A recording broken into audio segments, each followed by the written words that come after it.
Led by God or ruled by desire, you must choose. Every human life unfolds under a constant invisible tension. It is not merely a struggle between good and evil, nor simply a battle between right and wrong actions. At its deepest level, it is a conflict over leadership.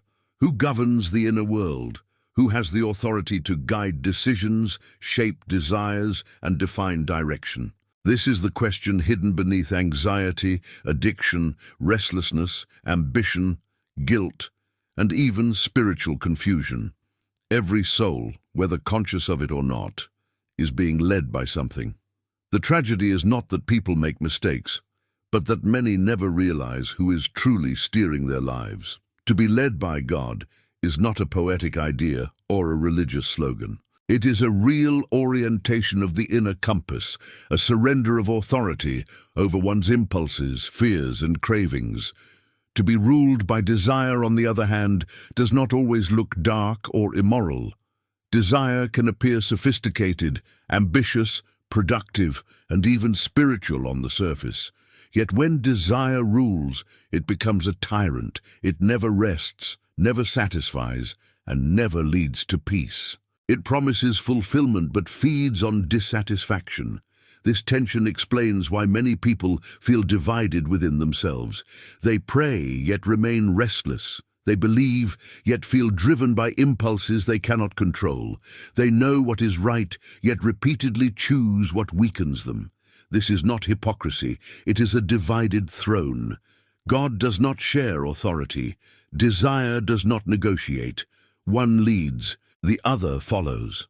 The discomfort of modern spiritual life comes from attempting to crown both at the same time.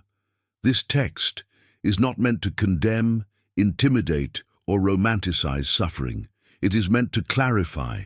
When clarity arrives, responsibility follows. And when responsibility is embraced, transformation becomes possible. The choice is unavoidable.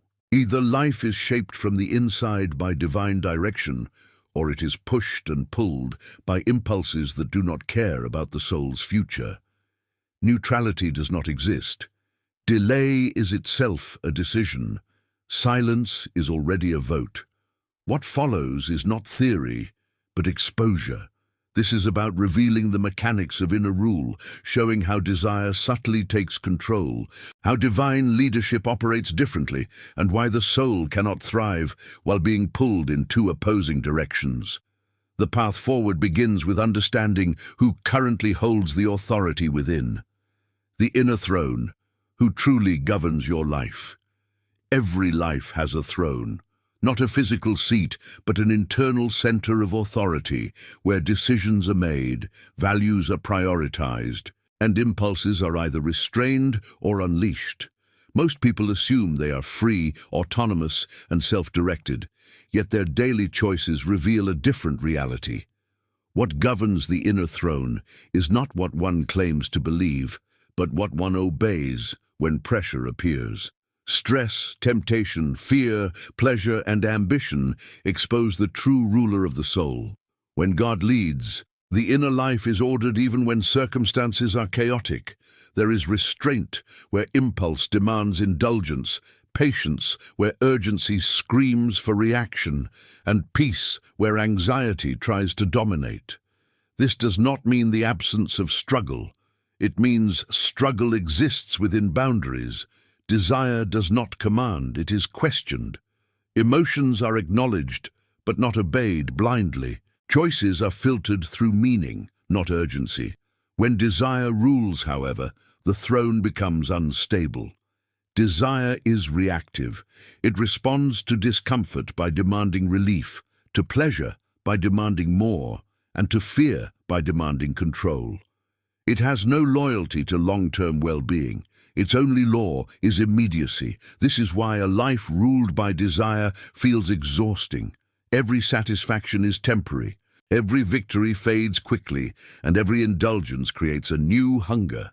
The soul becomes a servant to impulses that never say, enough. Many confuse desire with passion or purpose, but purpose is directional. Desire is impulsive. Purpose endures discomfort for meaning. Desire avoids discomfort at all costs. Purpose matures over time.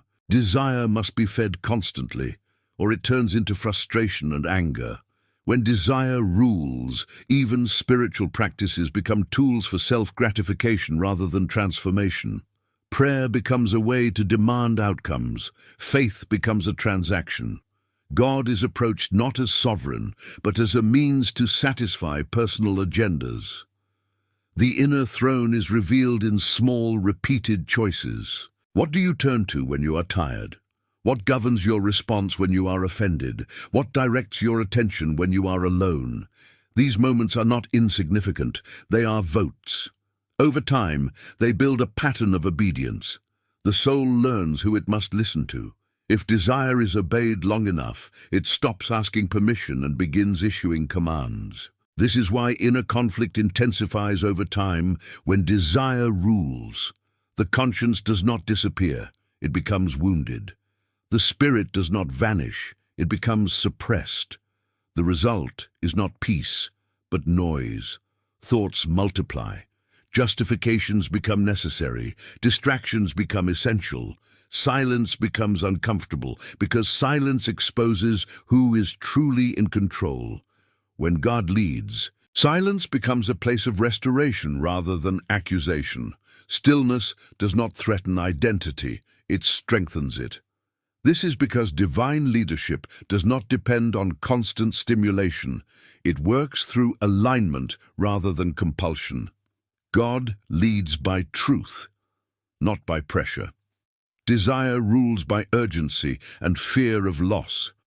To understand who governs your life, look at what you protect the most. Desire protects comfort, image, control, and pleasure.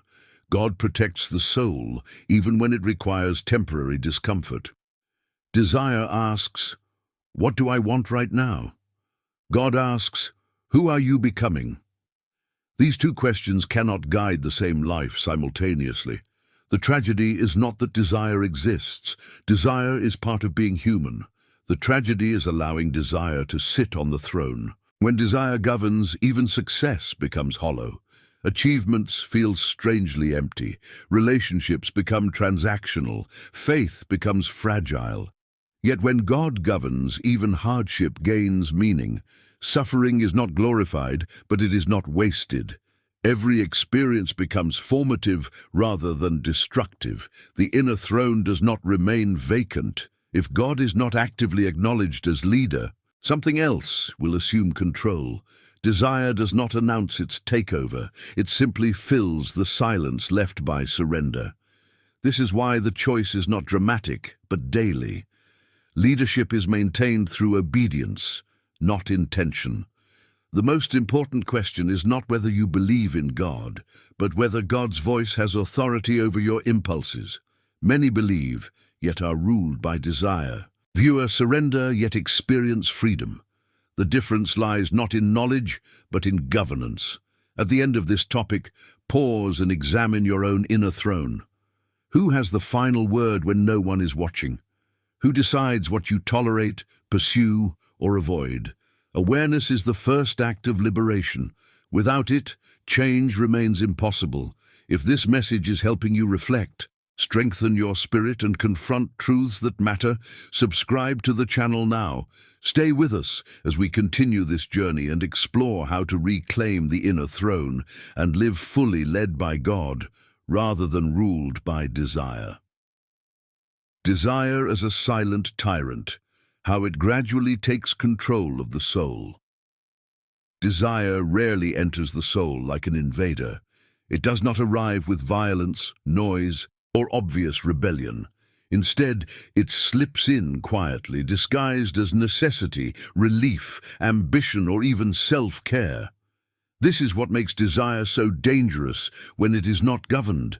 It does not feel like oppression at first. It feels like freedom.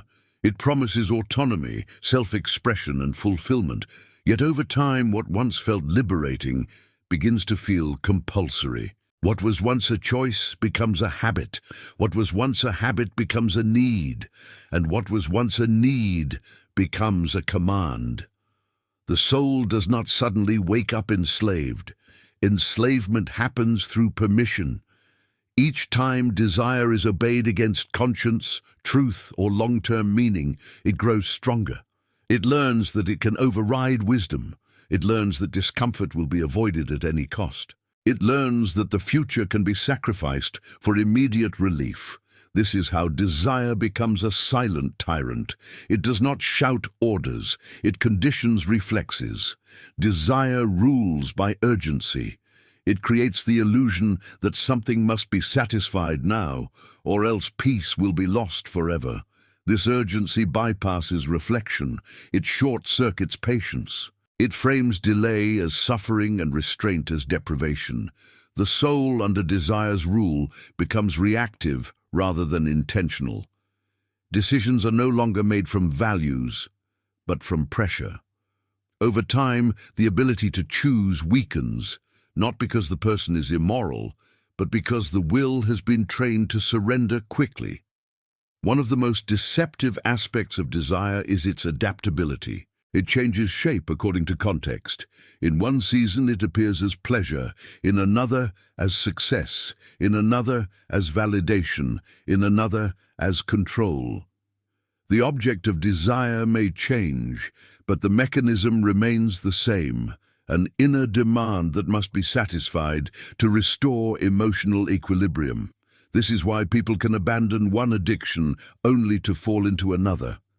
The tyrant has not been removed. It has only changed uniforms. Desire also thrives on rationalization. It does not usually demand openly immoral actions. Instead, it negotiates. It suggests exceptions. It redefines boundaries. It whispers, just this once, or you deserve this, or you can fix it later. These justifications numb the conscience slowly. The soul begins to confuse justification with peace. But peace does not come from silencing the conscience. It comes from aligning with truth. Desire offers quiet, not peace. And quiet obtained through compromise always demands a higher price later. As desire gains influence, the inner world becomes fragmented. The mind may know what is right, but the body resists it. The spirit may long for stillness, but the emotions crave stimulation. This division creates inner fatigue. The person feels constantly tired, even without physical exhaustion. This is because inner conflict consumes enormous energy. Desire never unifies the soul, it divides it. Another tactic of desire is to redefine identity. It convinces the individual that impulses are who they are, not something they experience. Thoughts become commands, feelings become laws. This is just how I am becomes the excuse that seals captivity. Once identity is fused with desire, resistance feels like self-betrayal. The soul no longer asks, should I follow this impulse? It asks, how do I express it? This shift marks a deep loss of inner freedom. Desire also resents limits. Any boundary feels like an enemy.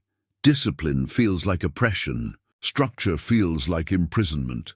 This is why a desire-ruled life often rejects spiritual authority, moral absolutes, and accountability. Not because these things are inherently harmful, but because they threaten the tyrant's reign. Desire must be free to expand endlessly, yet it can never be satisfied. This is its paradox. The more it is fed, the hungrier it becomes. Over time, desire reshapes perception. What once seemed excessive becomes normal. What once felt wrong becomes justified. What once brought shame becomes celebrated. This gradual moral drift is rarely noticed from the inside. The soul adjusts its standards to reduce inattention. Instead of correcting behavior, it lowers expectations. This is how people can move far from their original values without ever feeling like they made a dramatic choice. They simply followed the path of least resistance repeatedly. Desire also weaponizes comparison. It feeds on what others have, what others display, what others achieve. This comparison fuels dissatisfaction. Gratitude weakens. Contentment disappears. The soul becomes restless even in abundance. This is why desire-ruled lives often feel empty despite external success. Desire does not know how to enjoy. It only knows how to chase. Perhaps the most tragic effect of desire's rule is its impact on spiritual life. When desire governs, God is approached selectively. Only the parts of faith that do not threaten impulses are embraced. Conviction is avoided. Silence is feared. Surrender is postponed. Spirituality becomes decorative rather than transformative. The soul may remain religious, but it is not free. God is acknowledged but not obeyed, revered but not trusted with control. Desire also creates fear of loss. Because it is attached to temporary things, it lives in constant anxiety. What if this pleasure disappears? What if this image collapses? What if this control is taken away? The desire-ruled soul becomes defensive, guarded, and often aggressive when threatened. Peace becomes fragile because it depends on circumstances remaining favorable. Any disruption feels catastrophic. In contrast, a soul led by God may experience loss, but not terror. It may feel pain, but not meaninglessness. This difference is not emotional strength, it is leadership. When God leads, identity is anchored beyond impulse. Worth is not negotiated daily. Direction does not shift with mood. Desire becomes a servant rather than a master. Breaking the rule of desire does not happen through suppression alone. Suppression without transformation often backfires. Desire must be dethroned, not denied blindly. This requires a higher authority, not stronger willpower. Willpower eventually collapses under pressure. Divine leadership reorders desire itself. It does not destroy it, it disciplines it. Desire learns its place. The first crack in desire's tyranny appears when the soul learns to pause, not react, not justify, not escape, simply pause. In that pause, awareness returns. Choice re-emerges. The throne is no longer occupied automatically. This moment may feel uncomfortable at first. Desire hates interruption. But this discomfort is the beginning of freedom. As awareness grows, the soul begins to distinguish between impulses and identity. Feelings are experienced without being obeyed. Thoughts are observed without being crowned as truth. This separation weakens desire's grip. The tyrant loses power when its commands are questioned. Eventually, the soul must make a conscious transfer of authority. Desire will not step down voluntarily. It must be replaced. God does not compete for control. He waits to be acknowledged as rightful leader. When that acknowledgement becomes practical rather than theoretical, transformation begins at the deepest level. A life ruled by desire feels intense but unstable. A life led by God feels steady even in storms. The difference is not external calm, but internal alignment. Desire fragments. God integrates. Desire consumes. God restores. If you recognize these patterns within yourself, this is not a moment for shame. It is a moment for clarity. Tyranny thrives in ignorance. Freedom begins with understanding. The soul that sees its chains has already begun to loosen them. If this teaching is helping you gain clarity, confront inner patterns, and understand the deeper forces shaping your life, subscribe to the channel now. Continue with us as we move forward into the next topic and explore how divine leadership restores freedom, strength, and lasting peace from within. Divine leadership. How God reorders the inner life and restores true freedom. When God leads a life, the transformation does not begin with external behavior. It begins at the level of authority. Divine leadership is not primarily about morality, discipline, or religious activity. It is about order. Where desire fragments the soul, God integrates it. Where impulse creates chaos, God establishes alignment. This is why divine leadership feels profoundly different from self-control alone. It does not rely on constant effort. It reshapes the source from which effort flows. God's leadership does not operate through coercion. It does not shout, threaten, or manipulate. Instead, it draws the soul toward truth by exposing what is real, what is lasting, and what is empty. This exposure can be uncomfortable at first. When the soul has lived under desire's rule for a long time, clarity feels disruptive, illusions dissolve, excuses lose credibility. Yet this discomfort is not condemnation, it is awakening. One of the first changes that occurs when God begins to lead is the restoration of inner hierarchy. Thoughts no longer dominate emotions. Emotions no longer command actions. Actions no longer define identity. Each part of the inner life returns to its proper place. Feelings are felt, but they are not obeyed blindly. Thoughts are examined, not worshipped. The body is honored, not indulged. This order produces a deep sense of stability, even when circumstances remain uncertain. Divine leadership also changes how the soul experiences desire. Desire does not disappear, but it loses its authority. It becomes a signal rather than a command. Hunger no longer dictates excess. Pleasure no longer defines worth. Ambition no longer overrides conscience. Desire is trained to wait, to submit, and to serve meaning rather than replace it. This is not repression.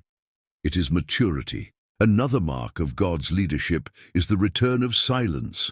A desire-ruled life fears silence because silence exposes unrest. A God-led life welcomes silence because silence becomes a meeting place rather than a threat. In stillness, the soul is not accused, it is clarified. The noise of constant wanting fades and a quieter, deeper awareness emerges. This awareness does not rush, it does not demand. It invites. Under divine leadership, obedience no longer feels like loss. It feels like relief. This is because obedience aligns the soul with reality rather than fighting against it. Resistance exhausts. Surrender restores.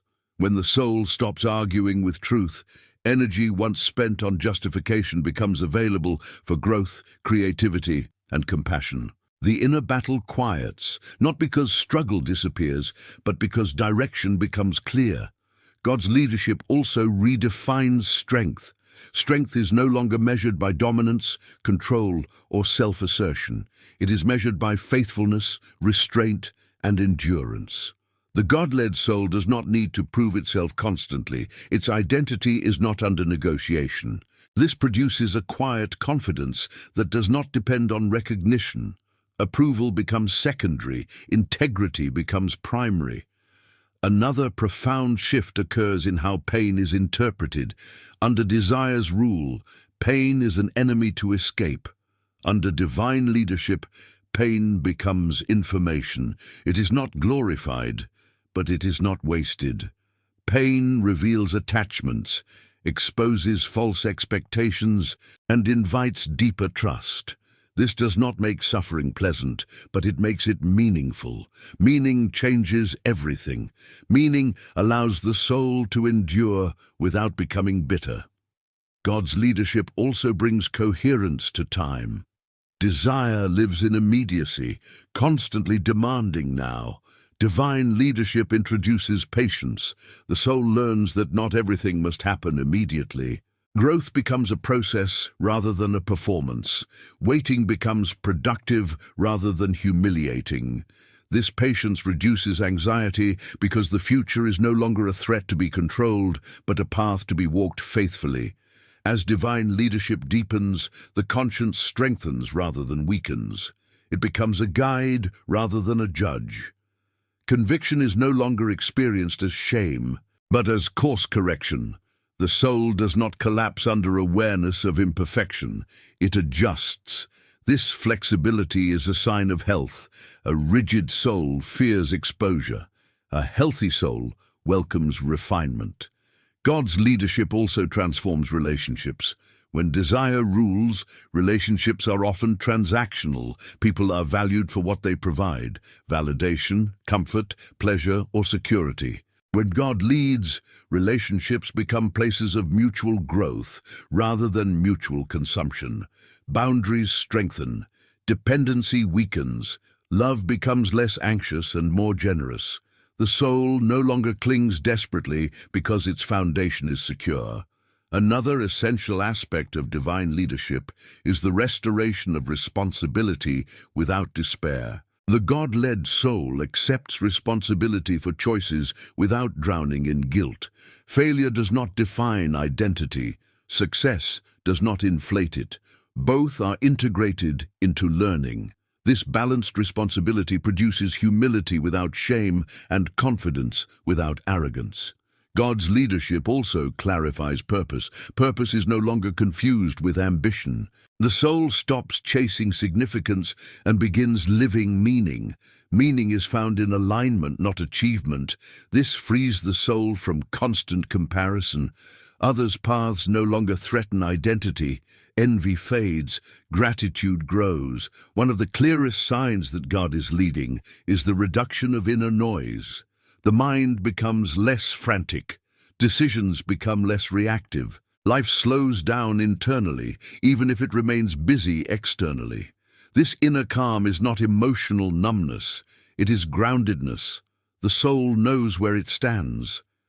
Divine leadership also introduces courage, but not the loud kind. It introduces the courage to say no without explanation, to wait without panic, to obey without applause. This courage is quiet because it does not need validation. It answers to a higher authority. Importantly, God's leadership does not remove struggle entirely. Temptation still appears, doubt still visits, fear still whispers. The difference is that these forces no longer define direction. They are encountered, not followed. The soul remains oriented even when shaken. This stability is the fruit of leadership, not the absence of adversity. Over time, divine leadership produces freedom that does not depend on circumstances. The soul is free even when constrained. Peace exists even when outcomes are uncertain. Joy becomes deeper and less fragile. This freedom is not dramatic, it is durable. The transition from desire's rule to divine leadership is not instantaneous, it is relational. Trust grows, surrender deepens, awareness sharpens. Each act of obedience strengthens alignment. Each pause weakens impulse. Over time, the throne is no longer contested. Authority becomes settled. This is why the choice between being led by God or ruled by desire is not theoretical. It is practical. It is daily. It is revealed in what the soul listens to, waits for, and submits to. Divine leadership does not demand perfection. It demands willingness. If this message is helping you understand how true freedom is formed from within and how divine leadership restores order, strength, and peace, subscribe to the channel now. Stay with us as we continue into the next topic and explore how to actively choose God's guidance over desire in everyday life. The daily choice. How God or desire is chosen in ordinary moments. The most decisive spiritual battles are rarely dramatic. They do not usually appear as life-altering crossroads with clear labels attached. Instead, they unfold quietly, repeatedly, and almost invisibly in ordinary moments. This is where the true choice between being led by God or ruled by desire is made. Not in crises alone, not in public declarations of faith, but in small, private decisions that shape the soul over time. Every ordinary moment carries authority within it. Every small decision reinforces a pattern of leadership. Many people imagine that being led by God is something that happens occasionally, perhaps during prayer, worship, or moments of spiritual intensity. The rest of life, they assume, is neutral. But there is no neutral territory in the inner life. Ordinary moments are not spiritually empty. They are formative. They are votes cast daily for who governs the soul.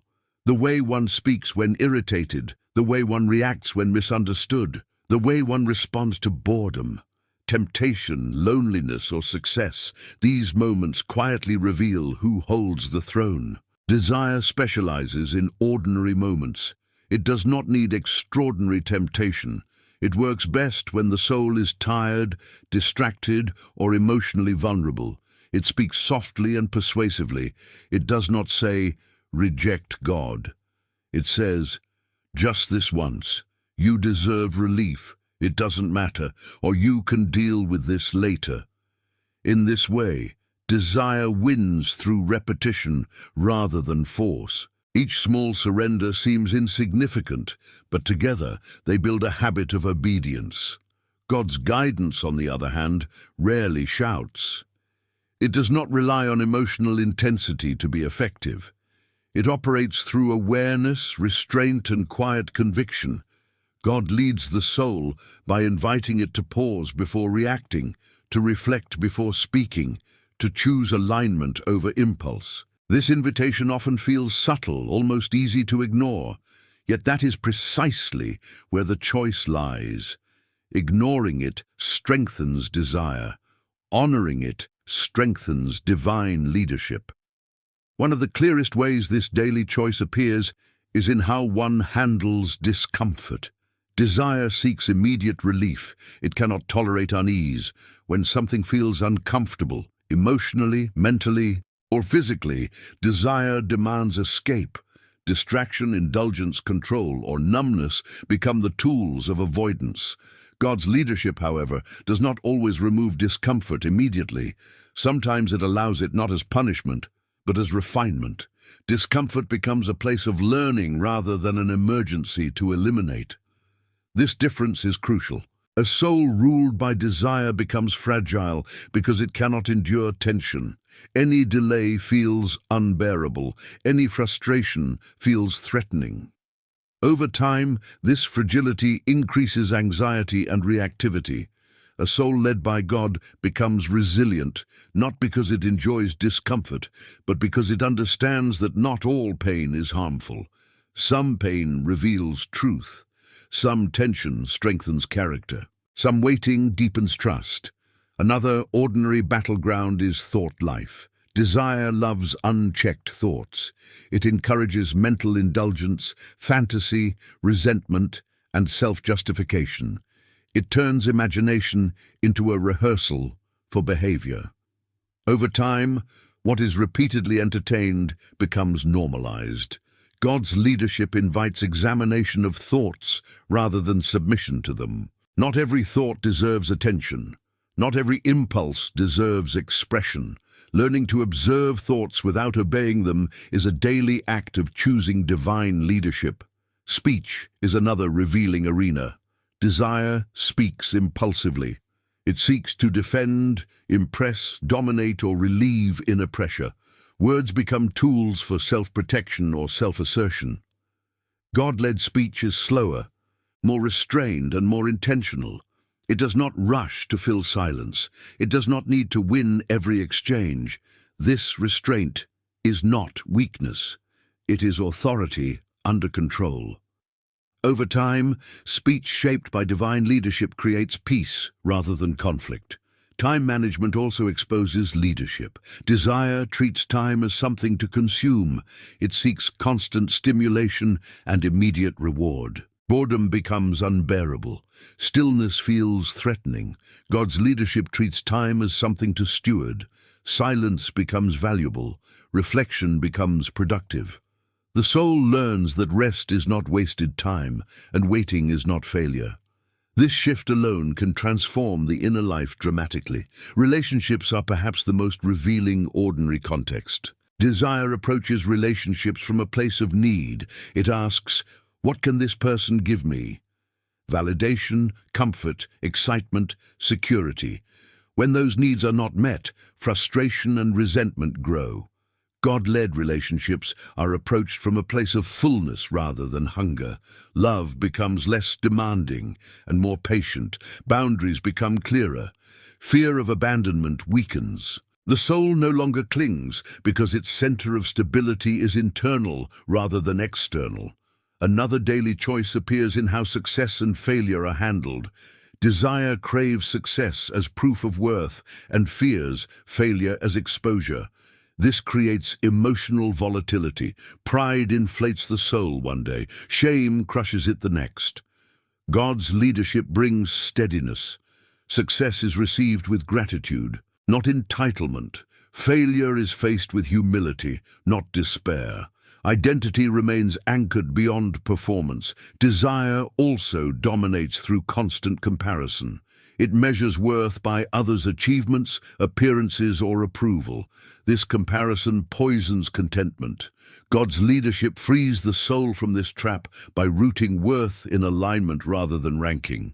The soul becomes less reactive to others' opinions because it answers to a higher authority. This freedom is subtle but powerful. The daily choice is also evident in moments of secrecy. What one does when no one is watching reveals true leadership. Desire thrives in secrecy because it avoids accountability. God's leadership brings integrity, not through fear of exposure, but through internal coherence. The soul no longer needs a public mask because it is not divided privately. One of the most misunderstood aspects of choosing God daily is the belief that it requires constant spiritual intensity. In reality, it requires consistency, not intensity. Small acts of obedience matter more than occasional emotional peaks, a quiet refusal, a delayed response, a restrained word, a moment of prayer instead of reaction. These choices accumulate. Over time, they reshape instinct itself. Choosing God daily also involves learning to wait. Desire hates waiting because waiting weakens its control. God often works through delay, not as denial, but as preparation. Waiting teaches the soul to trust rather than grasp. It exposes what the soul truly depends on. Over time, waiting becomes less painful because the soul learns that its worth and security are not suspended during the delay. Another ordinary but decisive area is forgiveness. Desire resists forgiveness because it feeds on grievance. Holding resentment feels powerful at first, but it chains the soul to the past. God's leadership invites forgiveness, not to excuse wrongdoing, but to release the soul from captivity. Forgiveness restores freedom internally even when external situations remain unresolved. Choosing God also reshapes how the soul handles temptation. Temptation does not disappear, but its voice weakens when it is consistently resisted. Desire loses credibility when it is no longer obeyed automatically. Over time, temptation feels less urgent because the soul has learned that saying no does not lead to loss, but to strength. This daily choice is not about perfection. It is about direction. A soul can stumble and still be God-led if it returns to alignment. Desire's rule hardens the soul. God's leadership softens it without weakening it. This softness allows growth. It allows correction without collapse. The tragedy for many is not that they consciously reject God, but that they unconsciously choose desire through neglect. Spiritual drift happens quietly. Awareness fades, intentionality weakens, desire fills the vacuum. Reversing this drift does not require dramatic gestures. It requires renewed attention to ordinary moments. Every pause before reaction is a choice. Every refusal to indulge is a choice. Every act of patience is a choice. Over time, these choices form a life. The throne is secured not by declarations, but by daily obedience. If you find yourself recognizing these patterns and realizing how much power lies in ordinary moments, this awareness is not accidental, it is an invitation. Choosing God is not about escaping daily life, but about allowing God to lead within it. If this teaching is helping you see how everyday choices shape who governs your soul, subscribe to the channel now. Stay with us as we move into the next and final topic, where we will explore the lasting outcome of this choice and what kind of life emerges when God truly leads from the center. The outcome of the choice, the life that emerges. When God truly leads, Every form of leadership produces a life that reflects its nature. This is unavoidable. A life ruled by desire eventually looks like desire. Restless, fragmented, anxious, reactive, and never fully satisfied. A life led by God, however, slowly but decisively begins to reflect God's nature. Ordered, grounded, resilient, purposeful, and inwardly free. This outcome does not appear overnight, and it is rarely dramatic in outward terms, but inwardly it is unmistakable. The soul becomes whole. When God truly leads, the first noticeable outcome is internal coherence. The person no longer feels divided against themselves. Thoughts, emotions, values, and actions begin to align. This does not mean the absence of temptation or struggle, but it means struggle no longer defines identity. The soul knows where it stands. There is a center. Decisions no longer feel like internal battles every time because authority has been settled. The throne is no longer contested daily. One of the most profound outcomes of divine leadership is stable peace. This peace is often misunderstood. It is not emotional numbness, constant happiness, or freedom from hardship. It is steadiness. It is the ability to remain anchored while circumstances fluctuate. The God-led soul can experience grief without despair, joy without attachment, success without arrogance, and failure without collapse. Peace becomes a posture, not a mood. Another outcome is clarity of direction. When desire rules, life feels scattered. Goals change constantly. Motivation rises and falls with emotion. God's leadership brings direction without obsession. The soul moves forward without frantic striving. Purpose becomes something lived rather than chased. Even uncertainty loses its terror because direction is no longer dependent on having all answers immediately. The God-led life also experiences a transformation in how power is understood. Power is no longer about control over people or circumstances. It becomes mastery of the self under God's authority. This is a quiet power.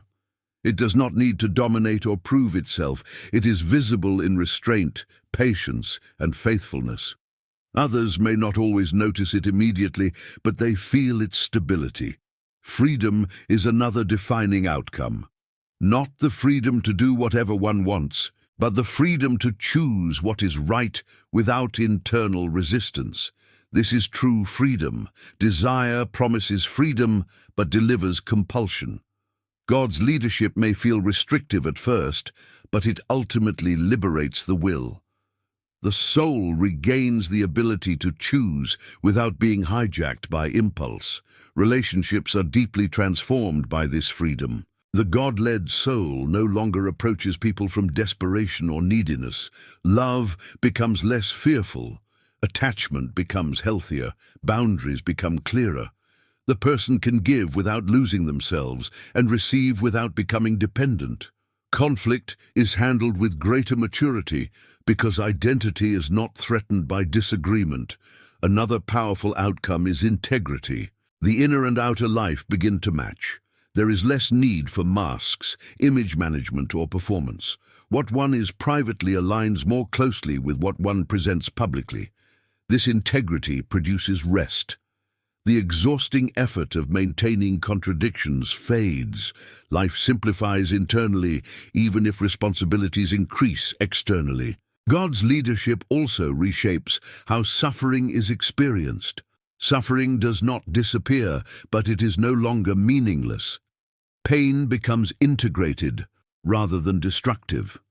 The soul learns that suffering does not have the final word. This gives rise to endurance without bitterness. Hardship becomes a place of deepening rather than hardening.